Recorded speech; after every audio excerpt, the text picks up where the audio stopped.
Maybe what hurts the most isn't the absence of the person. It's the emptiness they left inside you. No one tells you that a toxic relationship doesn't just take away love. It takes pieces, invisible but essential, of who you believed you were. Your trust, your easy laughter, your peace of mind. All slowly worn down while you tried to love someone who didn't know how to receive it. You didn't just leave hurt. You left shattered. That's why it aches so much. Because deep down, it's not them you miss. It's yourself. The version of you that existed before you learned to shrink to fit into someone else's world. And now, standing alone in front of the mirror, you're not even sure what you see. A blurred reflection. An echo of what once was whole. But what if I told you that this breaking is also an invitation? Not to go back to who you were, but to rebuild, brick by brick, a stronger, calmer, truer version of yourself than you've ever known. You try to move on. You put a smile on your face, answer messages, go to work. You tell yourself you're fine. But at night, when the world goes quiet, the ruins start to speak. They don't scream, they whisper. Whispers that slip in uninvited. In the smell of coffee, in the touch of an old song. They're like debris buried under your skin, invisible to everyone else, but so heavy you can feel the weight. You feel it too, don't you? Your body still remembers everything it endured, and your mind, even when it wants to forget, keeps revisiting old scenes, like pressing on a wound just to check if it still hurts. And it does. It hurts because it wasn't just harsh words, slammed, doors, or cutting silences. It was pieces of your essence, forced to reshape themselves to fit into a space you were never meant to occupy. And now, every step forward feels like carrying the weight of everything left behind. It's not just a breakup.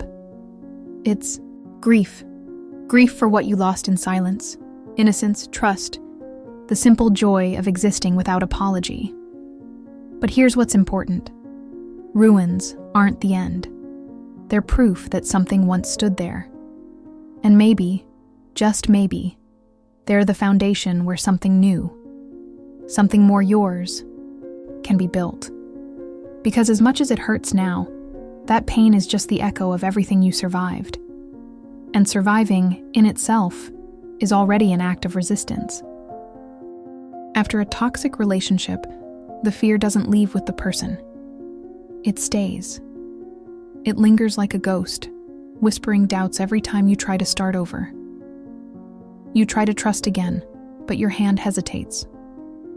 You try to believe in yourself, but that inner voice, twisted by old criticisms, asks if you're really enough. It's like walking on broken glass. Every step is tension. Every attempt to open your heart feels like a silent battle against your own ghosts. You find yourself asking, what if I mess up again? What if I miss the signs? What if I can't protect myself? These fears, even though they seem like enemies, are really just the scars of everything you endured. They're the alarm system your body and soul built to keep you from getting hurt again. But here's the danger. Living in constant alert is like refusing to open the windows after a storm. The air grows stale, the light can't get in, and life loses its color. Yes, fear wants to protect you. But too much protection becomes a prison. It takes courage to realize, not every touch hurts. Not every voice yells. Not every love wounds. And more importantly, you are no longer the person who once accepted what today you malpine, would never tolerate. Fear is an echo, not a sentence. It speaks of the past, but it doesn't have to decide your future. Little by little, and only when you're ready, you can teach that fear to rest. Like soothing a tired child who only ever needed to feel safe. The fear will still exist, of course, but it won't be driving your life anymore. And that's freedom. Rebuilding yourself after a toxic relationship is a process without applause. There's no audience, no medals, just you and the echo of your own falls. At first, everything looks like a wasteland. You don't even know where to begin. There's debris everywhere, insecurities, doubts, the uncomfortable feeling of not recognizing yourself anymore. Rebuilding isn't a quick renovation. It's emotional archaeology. It's digging carefully, sorting through what's worth saving and what needs to be left behind. It's sitting among your own ruins and, without rushing, trying to understand what each piece means. And almost no one will understand. They'll call you dramatic for still carrying the pain. They'll expect you to move on like you didn't just survive an earthquake. But what they don't see is that rebuilding yourself demands silence. A deep, almost sacred silence. Silence to listen to what you need, not what others expect from you. Silence to relearn how to trust the small things. A spontaneous laugh, a full night's sleep, a glance in the mirror that's not looking for flaws. Silence to realize that self-love isn't indulgence. It's strength. It's saying no without guilt. It's walking away from places where your heart doesn't fit.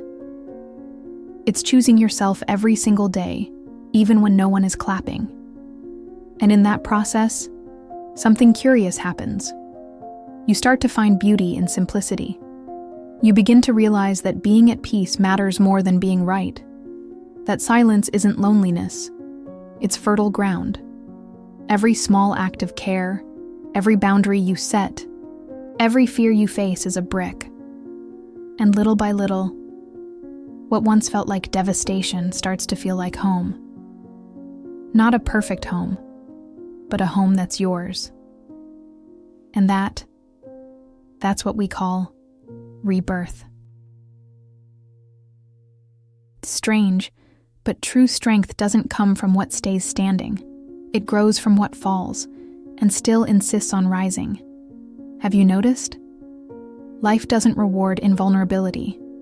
It rewards those who, even wounded, learn how to heal.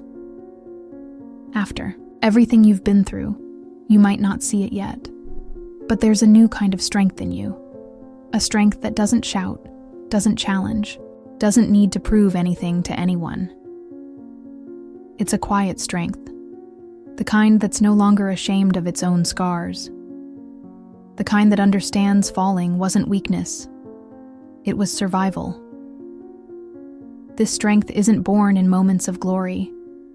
It's forged in the dark, when no one is watching, when the world seems to have turned its back.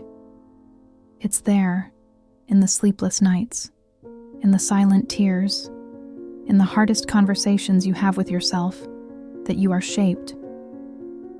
It's there you learn that vulnerability isn't weakness. It's where courage lives. Falling and rising isn't a cycle of failure.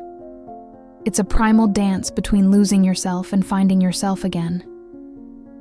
Every fall, a new chance to know yourself deeper.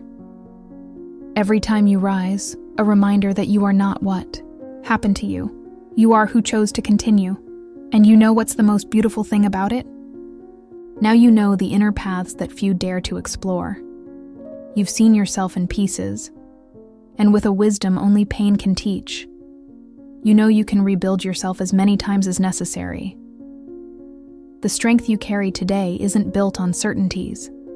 It's built on faith. Faith in your own ability to start again, even when everything feels lost. And that kind of faith, no one can ever take away from you. Maybe deep down, you still miss who you used to be. Before the pain, before the falls, before the silences that shaped you. It's natural. We grow up believing that healing means going back to who we were, that happiness is about reclaiming lost innocence. But the truth is different. You will never be who you were. And that isn't a tragedy. It's a rebirth. It's not about recovering what was lost. It's about building something that never existed before. A version of yourself who knows pain and still chooses life. A version who has seen what it means to be broken, and because of that, has learned how to be whole in a deeper, truer way. You're not the same anymore, and that's a blessing. Today, maybe without even realizing it, you carry a quiet wisdom. You know who deserves to stay and who needs to leave. You know love should never have to be begged for. You know peace is worth more than company. And most importantly, you know that, little by little, your own company can become home again. So don't try to go back to who you were. Allow yourself to become new. New in your strength, new in your calm, new in your clarity. Because in the end, rebuilding yourself isn't a return, it's a crossing. And no one crosses storms and comes back the same. They come back deeper. If this touched something inside you, maybe it's time to listen to yourself more gently. Subscribe to keep this silent conversation going with your own mind.